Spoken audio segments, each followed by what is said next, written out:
The biggest thing is having realistic expectations for your results. That it's nice to think that your product is going to change the market, that you are the industry leader. I think it's more valuable to tinge those expectations and set a realistic goal that you can achieve. Because once you achieve that goal, you can go to the next one. But if your team doesn't see that initial success, it becomes very, very difficult. Do you think there would be a lot more leverage of cyber attacks that are basically done by AI?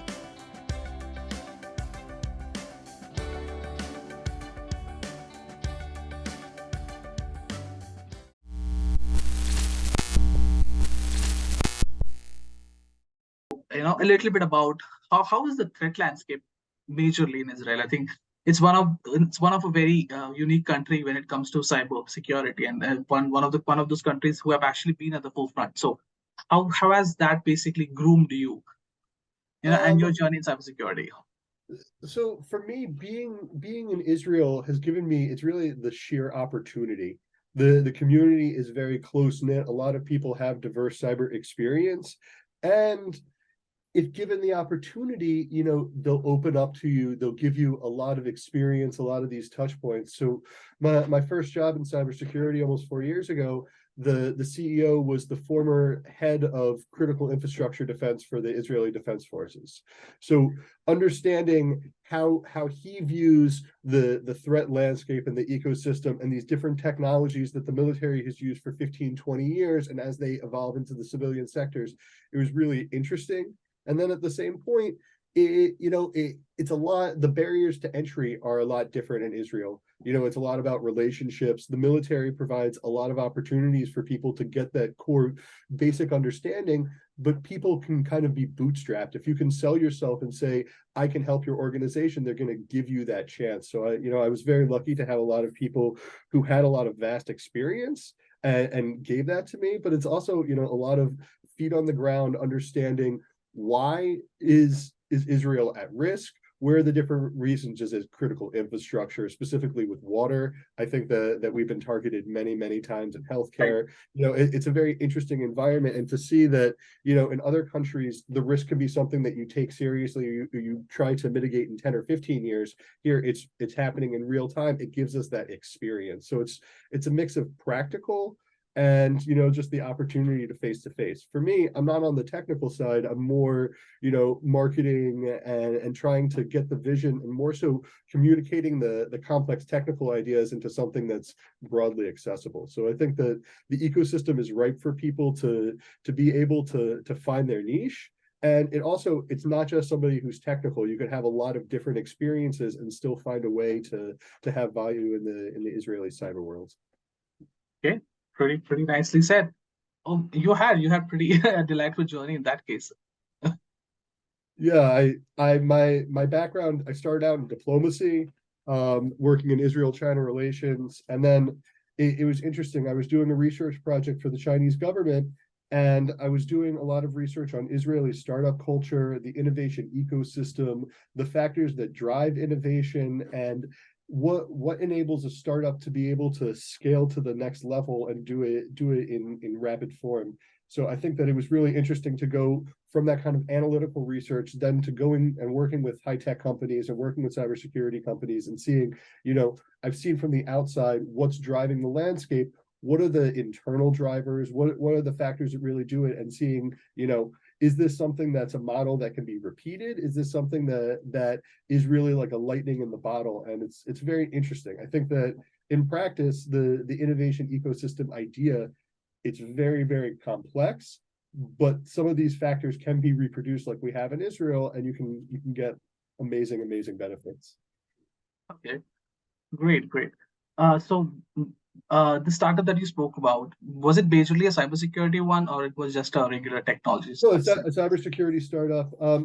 I previously worked for a company called 𝗬𝗲𝗃𝗁, based out of Rosh Hashanah, outside of Tel Aviv. They do email security, and Okay. it was really interesting to see the structure of the organization, blending some of the fluid startup ideas with a more traditional model, seeing the different mix of personalities between people with strong military experience and executives who had gained their experience in the civilian world and then kind of applied these technologies and these ideas together.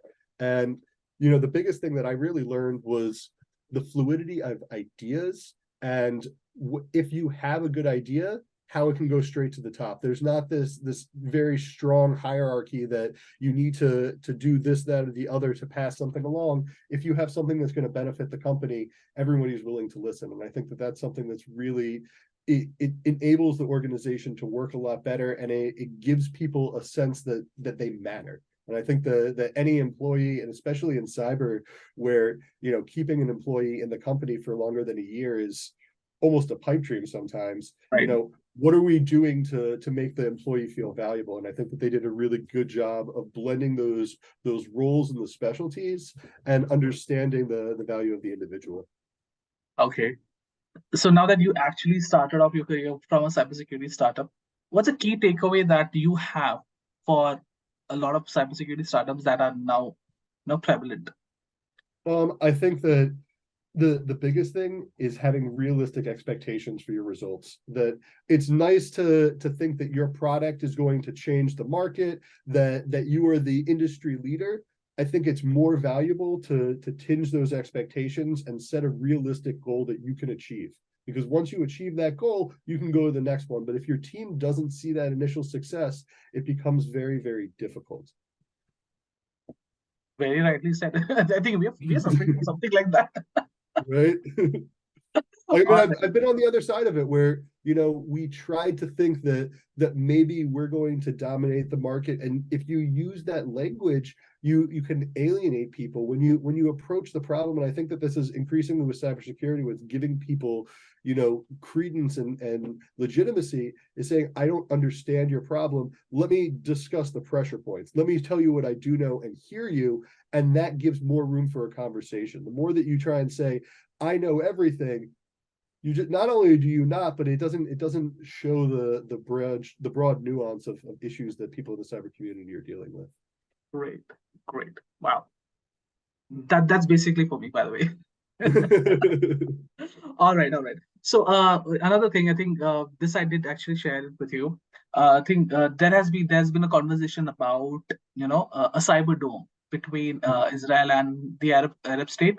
So and then this is basically addressed at handling the collaborations, better international collaborations. So what's your take on that? What about the entire idea of good cybersecurity collaborations between countries to mitigate cybersecurity risk from state-sponsored actors? So I think that international cyber cooperation is essential. No country can operate as an individual, because we're all working together to deal with the same very, very extreme threats. I think with that said, it's very complicated balancing the expectations for a country to export various technologies, because I think that a lot of people see cyber and they don't understand that it could be the equivalent of military grade weaponry. And the export committee on bombs and rockets is very similar to how it is with cyber products. And it can be very complicated in trying to say, is this for deterrence? Is this for a proactive solution? Is this for something where you're trying to defend yourself? And how do the relationships get formed or blocked because of that? Especially Israel and the Arab world. The Arab world, many countries want technology that could potentially spy on dissidents. It could be questionable on human rights. And Israel has to kind of decide, is this something that will be accessed either through this company or through something else? Is this fair game? Is it better to give our friends this technology than let it be, into the hands of their enemies? It's very, very complicated. And I think that people need to understand that cybersecurity isn't this edifice. It's very, very nuanced. And often the ranges and the objectives of cybersecurity products can be the same as nation states. So it's very, very complicated. And it's not just, I'm going to give this to them. And I think everybody sees NSO as that Israeli example of spy technology that's put into the wrong hands. But there's not this understanding of, if Israel doesn't cooperate with its neighbors and understands and manages their risks, what's going to happen next time around? Is this technology going to be used and then put to the side, and then legitimate weapons are going to be put in where more human lives could be taken? It's this battle of deterrence. It's very, very complicated, and I think that it's an important tool, just like any natural resource, just like how the Arab world would use its energy wealth to be able to exert force on others. Israel has to be very, very careful in the implications of where its technology goes, and also understands the relationships that can be brought through that. Especially in India, you see, the Israeli technological relationship has brought the two countries together, but I assume Pakistan and Bangladesh are not as happy about that. China also has some issues with these weapons deals and how it alters the international dynamic. So for Israel, using these technologies is something that, it's very important to understand the value, but it's also something that can be, a slippery slope if they go one way or the other. Okay. In fact, well, honestly, we didn't think about that as such, because whenever there's a conversation about cybersecurity collaborations, we always think about the benefits that it can, reap in. But yeah, I think there's another side to it. Yeah, I mean, it'd be nice if everything, like, especially I see like agricultural technology. Right. Agricultural technology is something where, it can feed hundreds and hundreds of millions of people, but it's also can be a conscious diplomatic tool to be able to build inroads into Africa and to be able to provide these resources. So how do you say that this is something that we're going to give access to, and then to say to other people we're going to turn it off? And Right. cyber is the exact same way, where are you going to provide the lifeblood for your country to be able to protect its critical defenses? Or are we going to say that maybe the relationship isn't strong enough, and giving that tool is going to push it beyond what we're comfortable with, and you're not going to necessarily give us that credence? Got it. Okay. By the way, there's a lot of conversation about ChatGPT. It's still going on, dying down a little, but then yes, there is. And I think you may have been aware of the capabilities of this, AI-driven tool in, basically writing ransomware programs. So of course there is, like this, the perfect example that you just mentioned. Even here there is a good thing and a bad thing. So I like the poems.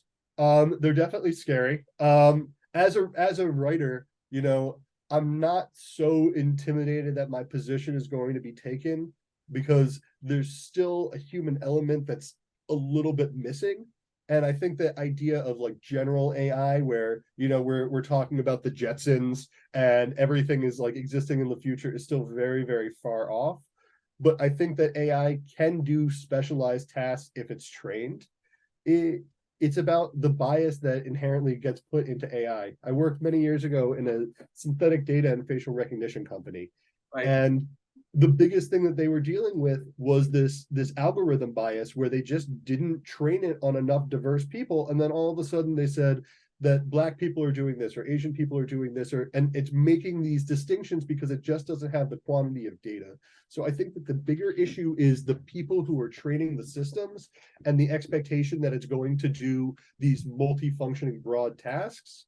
But if we say that AI can do a very, very hyper-focused or almost superficial thing, especially based off of like natural language processing, I think that is something that's realistic. I'm not afraid that AI is going to take over the world like a Terminator, but I think that we're a lot closer than we were 10 years ago. And I think also just this interaction, the difference between an AI where you can give it, some descriptions and it gives you a picture, it gives you a poem, it gives you something that you can connect to, it makes people feel that it's more real. Does that mean that it's significantly more different, or it's more applicable than it was a year ago, or it just is more user-friendly and people can contextualize how this AI exists? Wow, that's a very unique perspective, because yes, even I probably fell into that well, where even I was thinking, oh my God, the AI is doing a better job than a lot of us are doing. But that's not really true, I guess. I mean, like if you Google Translate an article, then there's a chance that AI could do better than you. But like if you have emotion or experience, or when you bring that level and you turn it into a story, that's something completely and totally different. And I just don't know. It's like the paintings. You see that it copies this painting, but that's not, there's only so much depth with it. You know, I wonder if you read a 100-page book, if it gets a little dry. True, true, true, true, true. No, actually, I think the major concern that a lot of the people from the community had was the capability of ChatGPT to write, ransomware programs. So that's where the entire thing came from, because it was apparently capable of doing that. So, do you think there would be a lot more leverage of cyber attacks that are basically done by AI? I mean, I think that the complexity for a lot of cyber attacks is still beyond the what an AI could pull off right now, for especially hitting a Fortune 500 company, trying to get through all. I just don't think it's there. But to say that it's completely out of the question, or more so, an element of AI could act in the hacking process, where it could take a channel of the responsibilities and take off some of the expectations of the hacker. I think that that's something that's more realistic. Right, right. Okay. Okay. Another thing, I think this is something that a lot of countries are campaigning for. Whenever there is a ransomware attack, they want the government wants the company to have a breach disclosure, and then not to pay the ransomware. How much of that do you support?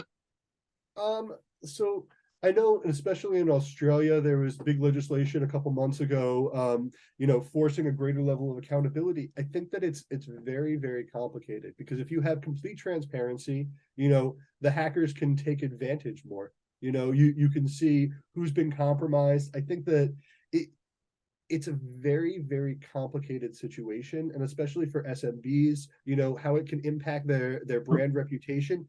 I don't think that there's a one-stop shop to say that every organization has the same level of expectation of disclosure. With that said, I think if you have some basic guidelines, the amount of people whose data has been compromised, the sheer scale of data, depending on the sector, if it's something in critical infrastructure, I think that those are some basics to start with. But I don't know if it behooves the companies long-term to expose every single leak.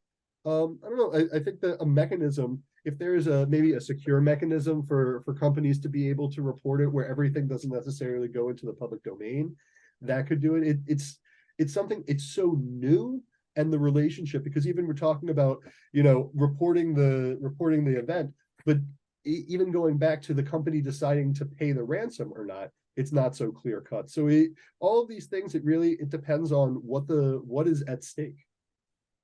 Okay. Okay. Okay.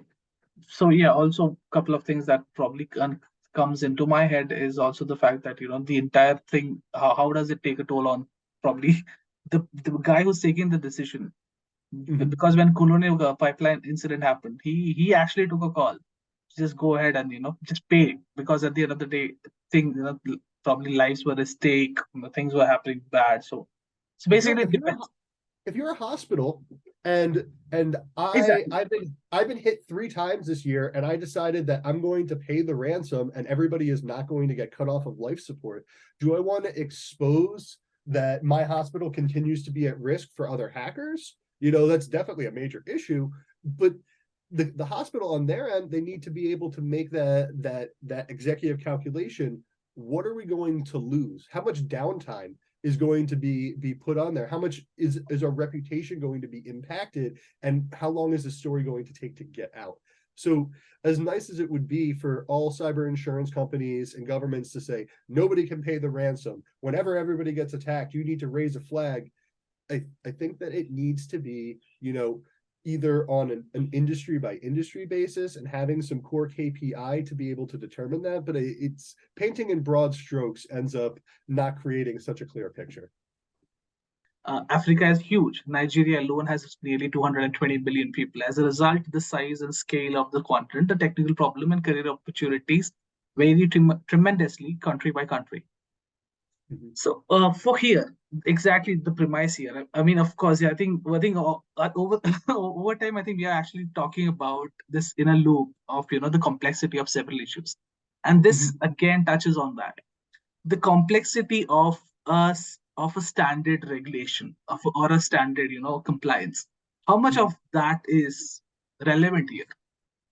So that I think it's fascinating, because I had this conversation a couple of weeks ago, and I was trying to put this Western mindset into how African cybersecurity could work. And can you just put these, these bases? And it's like, well, the budget for African cybersecurity companies is different. The base level of training for people is different. The expectations of attacks are different. So if you have the same level of expectations or legislative requirements, it's just not fair, and it's not reflective of the individual ecosystem. So I think that it's very complicated, and especially in something like in Nigeria, where there's so many fast-growing cyber startups that are, the people are learning so much, but everybody is learning on the job.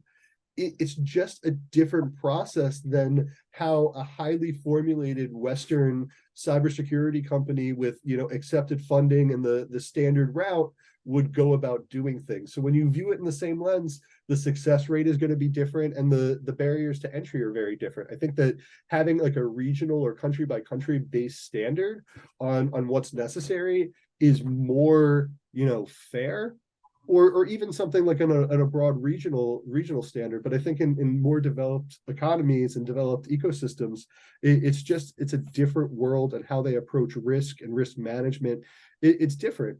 With that said, I think an investor looking at Africa can say they're dealing with a lot higher of a risk profile. They're dealing with a lot less resources. The individuals are pushing through and dealing with that adversity and showing amazing growth. And the advancements that they're making, they stand for a lot more. So I think that there's something that you can get for it, but to impose the same standards, I think it would either impede growth, or it wouldn't show the nuance of the developing economy. Well, rightly said.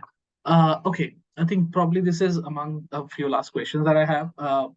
For a CISO, if there are any metrics that he or she should have in their head whenever they're going for a cybersecurity tool, what all are those that you would basically you would probably ask people to take up? I mean, it's difficult, because the expectations and the role of the CISO is changing so much. Whereas is it a technical expectation where it's budget, where it's ability to roll out new products? Is it security and endpoints? Is it, I think an increasing responsibility of CISOs is the hiring process and their relationship with HR. What's going to be the basic level of cyber awareness of a candidate, and how are we going to feed them the skills so they can be able to grow? So it's very, very complicated to see it. And I think that, if you're saying just budget or, connection to the C-suite, that's one way to do it. But understanding the broader responsibilities and expectations is something that I think is more apropos to how a CISO has to deal with their problems on a day-to-day basis. Okay. Okay. So basically, this is the last one, and then this is probably one that everyone is asking each other. What's my favorite TikTok? You can tell, yeah. Well, I knew it. that's interesting, but yeah, I think this is more about what's going to happen in 2023. What are the attacks that you think will take over? What's your predictions? So I mean, I think that more so than the specific kinds of attacks, it's who's directing it. I think that the nation state level attacks are going to be taking over on a scale that we haven't seen before. I think that, previously we've seen these divergent players. I think that nations and militaries are going to take a more active role in trying to spread ransomware and to especially attack, water and healthcare. And I think that those are two sectors that are really, really at risk, because there's technologically they're just not as up to date, and the amount of data that they have that's susceptible to attack, it's scary.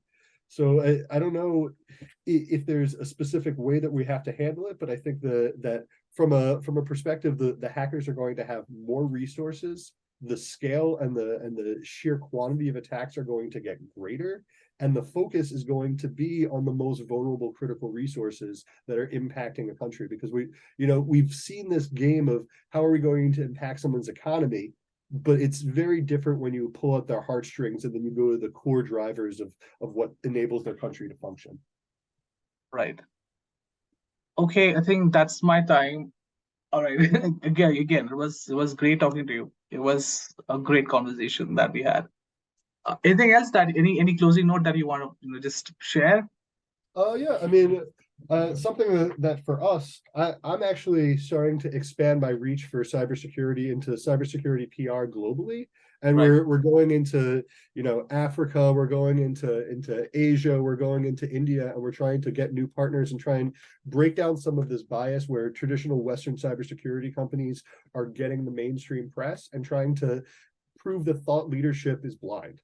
So Right. I'm excited to kind of use some of these brands that are a little bit less known and some of the personalities to show that it's really the experience and the understanding of the industry which drives the conversation. All right, great. I think for that we could probably stay in touch on that. Awesome. Looking forward. Great, great. All right, thanks again. It was amazing talking to you. Hope you have a wonderful day. You too. Be good. Bye.